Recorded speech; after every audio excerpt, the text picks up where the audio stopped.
Pourquoi on attend là? Bah, tu vois cette colline là? Il y a un fort, on peut pas le passer sans les gros canons. D'ailleurs, c'était toi qui étais censé les faire venir ici. Ils sont où? Bonne question. J'ai bien spécifié le besoin de canons à Namur pour aujourd'hui. Oh non, me dis pas que t'as fait ça. On avait dit Liège. Namur, c'est dans une semaine. Ah! T'es sûr qu'il n'y a pas moyen de contourner? Ouais, super, on va faire ça. Ça va juste nous retarder tout le planning. Désolé. Tais-toi, juste tais-toi.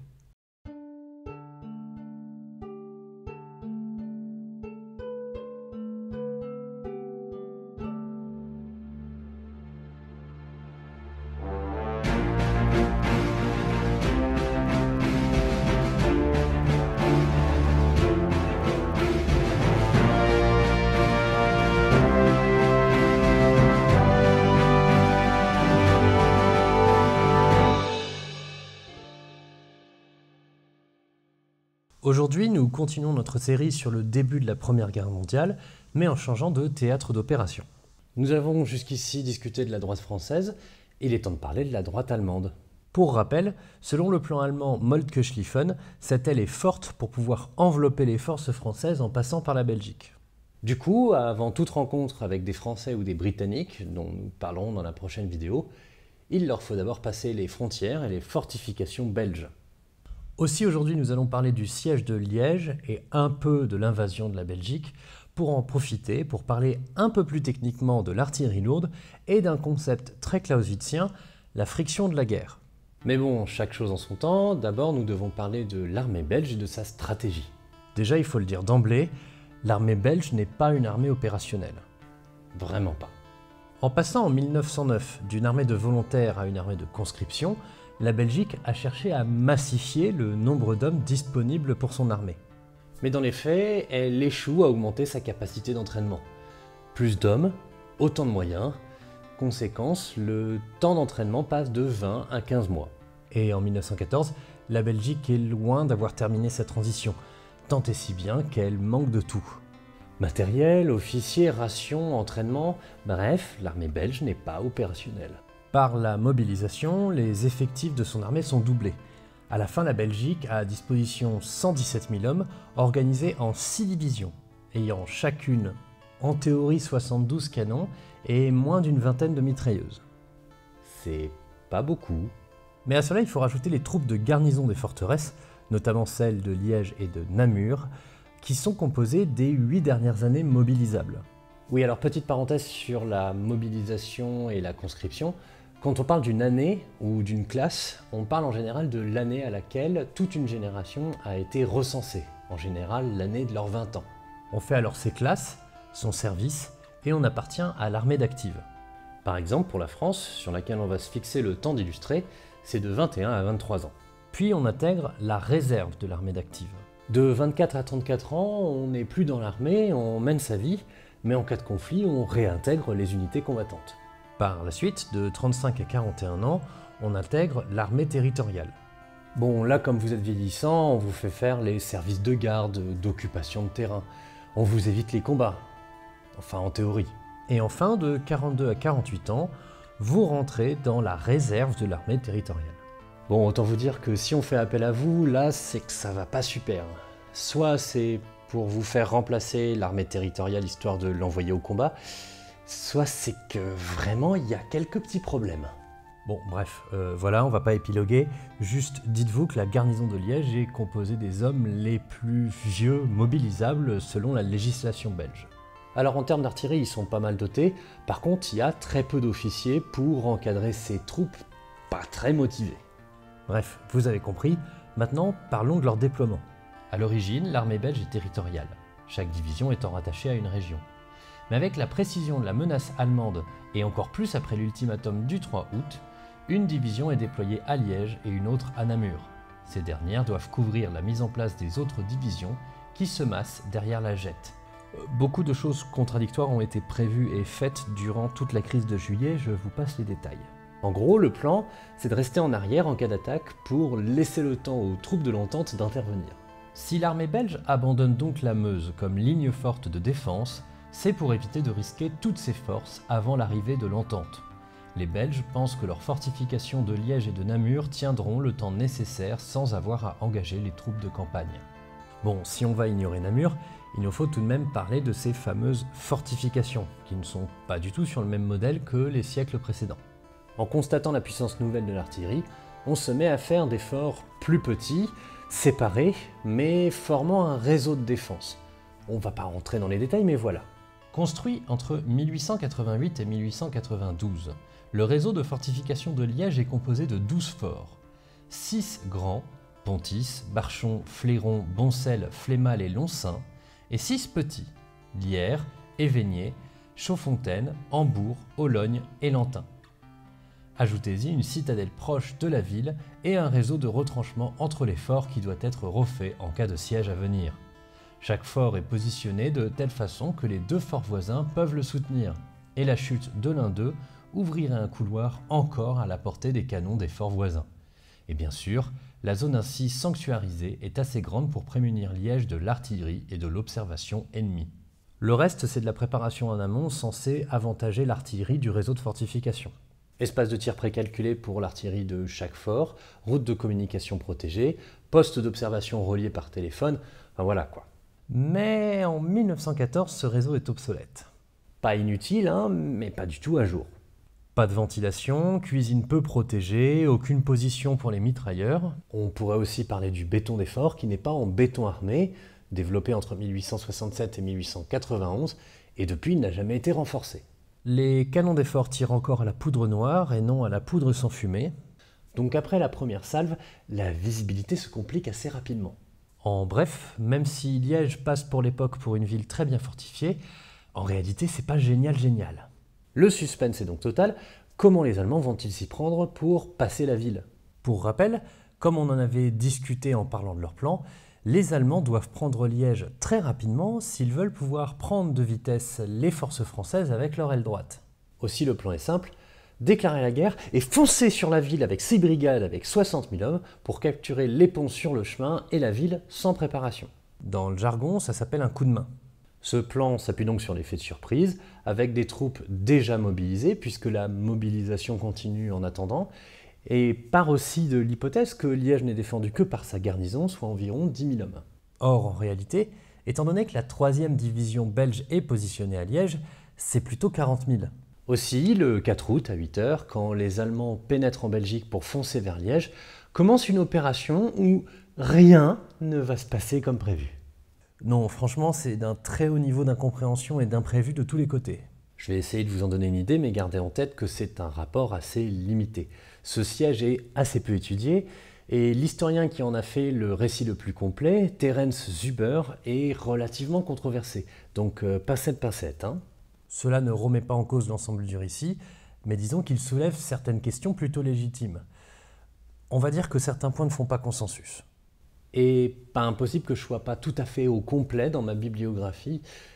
En même temps, c'est un peu vrai pour toute la série, puisque la Première Guerre mondiale voit une production historique absolument démentielle, balayant beaucoup de thèmes. Bref, en avant pour la fête des imprévus du siège de Liège. Dès le début, rien ne va. Le 4 août à 8 h, les 6 brigades allemandes s'élancent sur leur objectif en partant d'Aix-la-Chapelle. Mais premier problème, les Belges en ont détruit une partie la nuit précédente vu les préparatifs allemands à la frontière. Sont concernés les tunnels de chemin de fer reliant Liège à l'Allemagne et les ponts de Visé et Argenteau. Les arbres sur les routes menant à Liège sont abattus pour créer des obstacles et 3 autres ponts sont explosés après le début des opérations allemandes. Bref, les Belges les ralentissent comme ils peuvent et surtout les privent d'infrastructures qui seront bien utiles plus tard pour traverser la Meuse rapidement. Ceci étant dit, une bonne partie des charges explosives ne fonctionne pas, sûrement dû à une mauvaise formation des sapeurs belges, ce qui fait que l'ensemble des dégâts est réparable relativement facilement. Le 5 août, les brigades allemandes engagent le périmètre de Liège.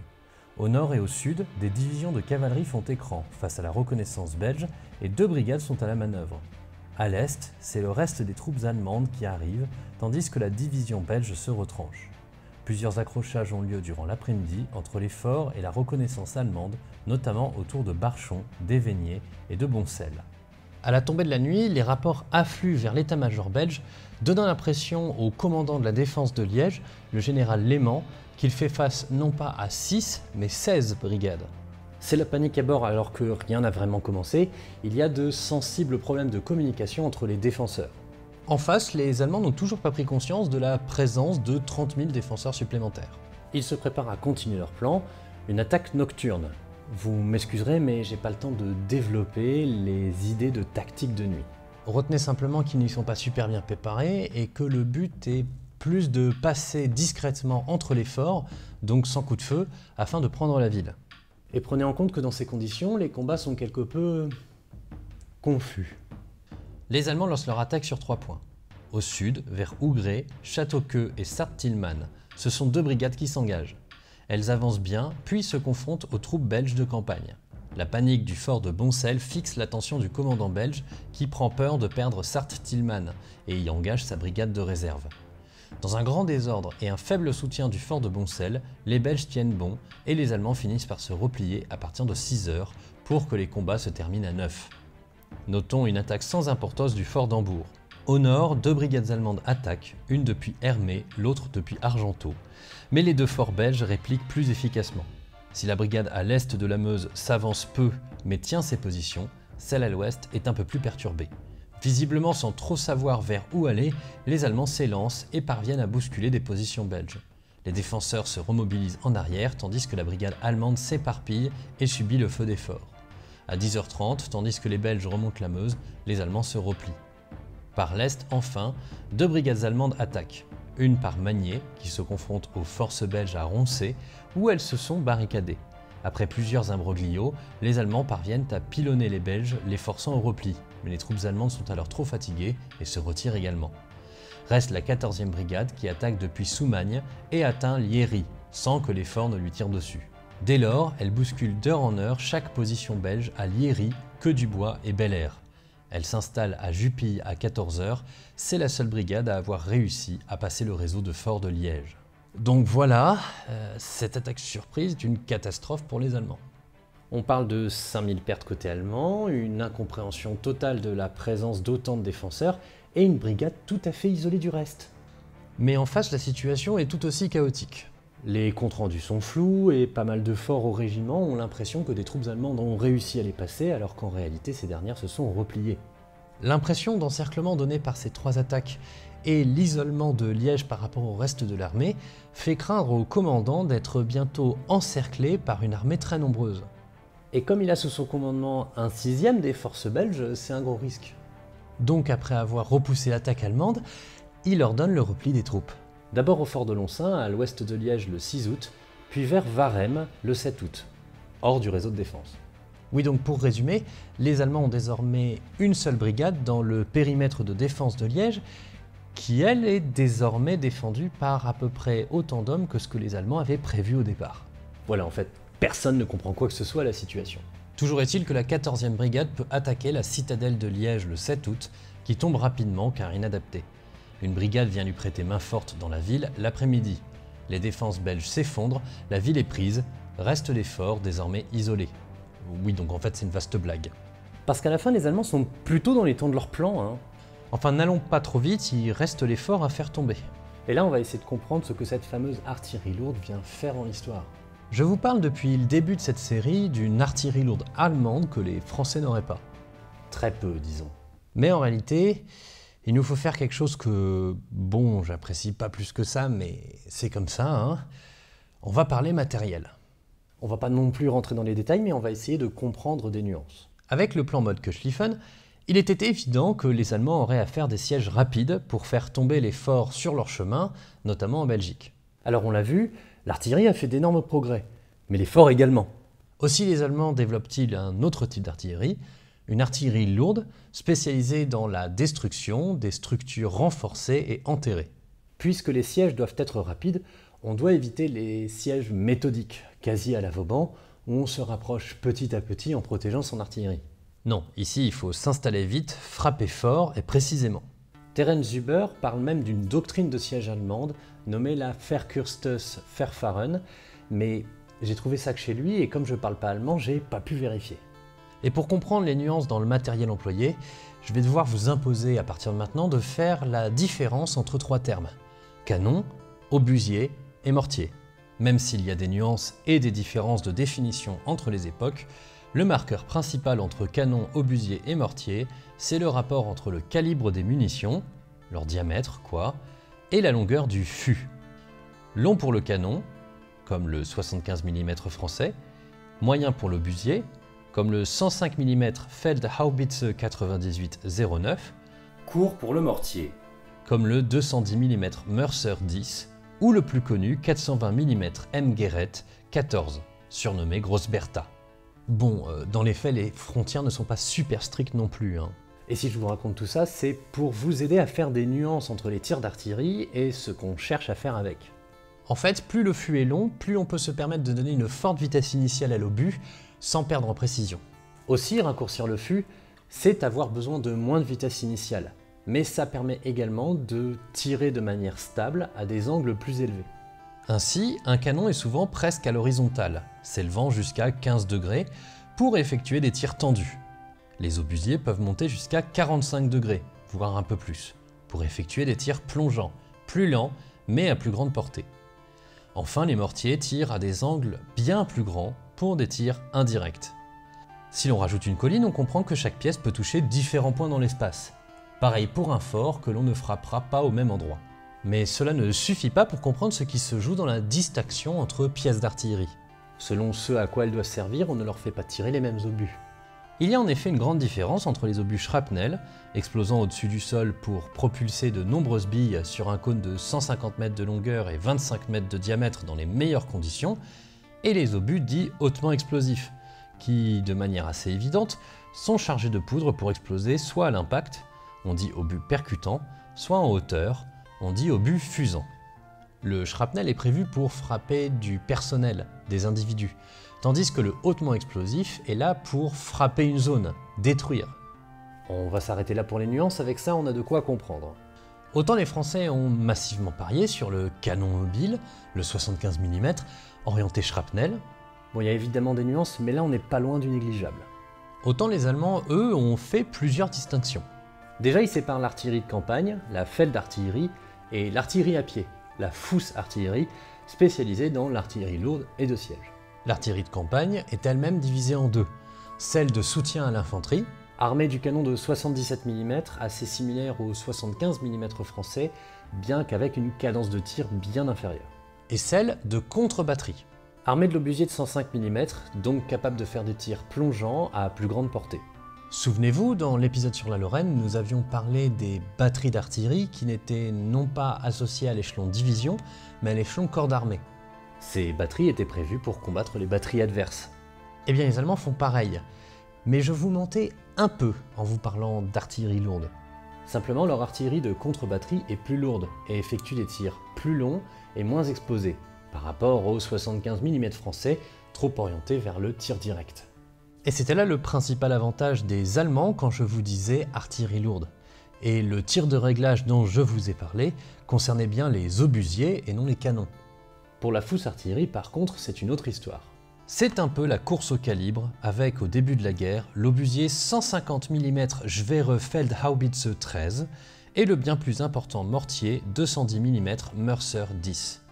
On peut également renommer la Grosse Bertha, mortier 420 mm Mörser L14, également nommé 420 mm Kurze Marinekanone 14 L12, canon court naval, pour en cacher le véritable objectif avant-guerre. Et encore, je vous épargne les canons sur rail. Bref, la Fußartillerie manie essentiellement des obus hautement explosifs et a été créée par les Allemands pour leur permettre de faire les sièges qui étaient prévus dans leur plan. C'est une arme beaucoup plus technique qui joue non pas sur la surenchère d'emploi de munitions, mais plus sur la précision et la puissance. Reste pour nous à en découvrir l'utilité à Liège. La ville est tombée le 6 août, mais l'attaque des forts ne peut commencer que le 8, par manque de munitions pour la Fußartillerie. Mais contrairement à l'idée reçue selon laquelle ce sont les très gros calibres type Grosse Bertha qui ont permis de détruire les forts de Liège, ce sont essentiellement les mortiers de 210 mm qui ont fait le travail. Alors il est souvent dit que les mortiers autrichiens de 305 mm ont été utilisés à Liège, mais j'ai pas réussi à en trouver une confirmation stricte. Je sais pas. Toujours est-il qu'il ressort surtout que les forts étaient inadaptés aux nouveaux mortiers, et certains d'entre eux se rendront carrément par simple démoralisation. La réduction méthodique des forts commence le 8 août avec la chute de Barchon, rien qu'avec les obusiers de campagne qui démoralisent la garnison. Les mortiers de 210 mm sont mis en place et commencent leur bombardement sur divers forts. Ils font tomber le fort d'Éveigné le 11 août. Le 12, les 420 mm entrent en scène et font tomber le fort de Pontis et le fort d'Hambourg le 13. Le même jour, le fort de Chaudfontaine se rend après l'explosion de son magasin. Le 14, c'est le fort de Lierre qui tombe avant que les 420 mm ne soient en place pour le bombarder. Le 15, les forts de Bonseing et de Lantin se rendent sous l'action des 210 mm, tandis que le fort de Loncin, depuis plusieurs jours bombardé par des 210 mm, explose après des tirs de 420 qui touchent son magasin de poudre. Le 16, les deux derniers forts se rendent, frappés par l'explosion de Lancin. Voilà, du coup, on peut considérer qu'à partir du 17 août, l'armée allemande peut continuer sa route en pleine maîtrise. Il lui faut désormais prendre le système de fortification de Namur, ce qu'elle parviendra à faire en 4 jours. En fait, le siège de Liège semble avoir été une forme de crash test, un premier essai qui a eu ses déboires. C'est nombreux déboires. Mais qui n'a pas remis en cause le cœur de la doctrine de siège allemande. Une mise en place rapide des mortiers lourds, un faible besoin de se rapprocher pour pouvoir tirer, et un bombardement efficace et précis. Au contraire, Liège a permis de roder la fousse-artillerie, arme très technique, qui va ensuite gagner en efficacité au fur et à mesure de l'avancée de la campagne. Alors que retenir? Je pense qu'on peut arrêter de parler technique et artillerie lourde pour aborder la sempiternelle leçon clausewitzienne, la friction. Quand j'ai commencé à étudier ce siège, je pensais vous parler du retard qu'il a créé sur le plan Schlieffen qui ne prévoyait aucune marge. Mais il s'avère que c'est bien plus complexe. Selon Clausewitz, on se confronte à la guerre au brouillard d'incertitude, à un ensemble d'inconnus totalement ingérables en amont. Pour les Belges, tous les défauts des charges explosives, tous les problèmes de communication et les défaillances des forts. Pour les Allemands, la présence de la 3e division belge, l'échec de l'attaque nocturne ou alors le retard des munitions pour l'artillerie lourde. Cette incertitude doit être prise en compte en permanence, non pas en essayant de la limiter, car imprévisible, mais en se ménageant des marges. Et nous, de notre côté, il faut aussi l'avoir en tête quand on analyse des opérations. Parfois ça se passera super bien, d'autres fois pas du tout. Et finalement, les Allemands ne s'en sortent pas si mal, puisque le brouillard de guerre, qui a flouté beaucoup de choses sur le siège de Liège, est particulièrement mal géré des deux côtés. À la fin, le siège n'a visiblement pas retardé le plan allemand. Il a terminé en retard, c'est vrai, mais la mobilisation allemande devait se terminer le 18 août, soit 2 jours après la prise du dernier fort, autrement dit tout va bien. Aussi, quand on répète que le plan Moltke-Schlieffen ne s'était pas prévu assez de marge, c'est vrai. Mais ça ne s'est pas joué seulement au siège de Liège. Au contraire, ces imprévus se multiplient à toutes les échelles, ce qui rend d'ailleurs particulièrement compliqué le récit des combats et des mouvements. Ici, le siège de Liège en est un bon exemple. Ça va dans tous les sens, et à la fin, on ne sait pas vraiment ce qui s'est passé. Chaque imprévu est géré à son échelle. L'échelon supérieur doit lui avoir une approche statistique de ces imprévus. Je vous donne un exemple. La première armée allemande doit passer avec ses 320 000 hommes entre Liège et la frontière néerlandaise. La deuxième doit passer avec ses 260 000 hommes au sud de Liège pour passer la Meuse. Au total, ce sont donc 600 000 hommes qui doivent passer un couloir de 20 km. Sans vous parler de faire traverser Aix-la-Chapelle à ces 6 corps d'armée, chacun s'étirant sur plus de 30 km en ordre de marche, on donne donc 4 jours de ration à tous ces hommes, le temps d'effectuer la manœuvre. Il en faudra 5, ce qui est déjà une performance impressionnante. Et c'est ce genre de calendrier serré qui va mettre à mal les Allemands. Dans les faits, ils arriveront, grâce à une excellente gestion et à des unités bien encadrées et très adaptables, à gérer. Et cela se fait au prix d'une fatigue supplémentaire. Ça va avoir un coût très différé au bout d'un mois de campagne. On pensera par exemple à la destruction des chemins de fer par les Belges avec une méthode bien plus efficace que celle des charges explosives. Ils font se rentrer des trains l'un dans l'autre à pleine vitesse. Si les Allemands avaient effectivement prévu des moyens, 26 000 hommes du personnel ferroviaire de l'armée quand même, ces derniers s'avéreront sur le long terme insuffisants pour compenser. Tous ces hommes en seront encore à continuer les réparations en Belgique à la mi-septembre. ce qui aura des conséquences sur la suite des opérations. Bref, ces frictions sont difficiles à rendre visibles et ne sont pas résumables à des moments clés ou à des anecdotes. Elles sont juste là, grippant une organisation théoriquement sans frottement. Et il faut avoir en permanence cette notion en tête, surtout quand on parle d'opérations qui ont engagé des centaines de milliers d'hommes. Sans parler des chevaux, du matériel, des munitions, etc. Et voilà, c'est la fin de cet épisode, j'espère qu'il vous a plu. Quant à moi, je vous remercie de m'avoir écouté et je vous souhaite une bonne journée.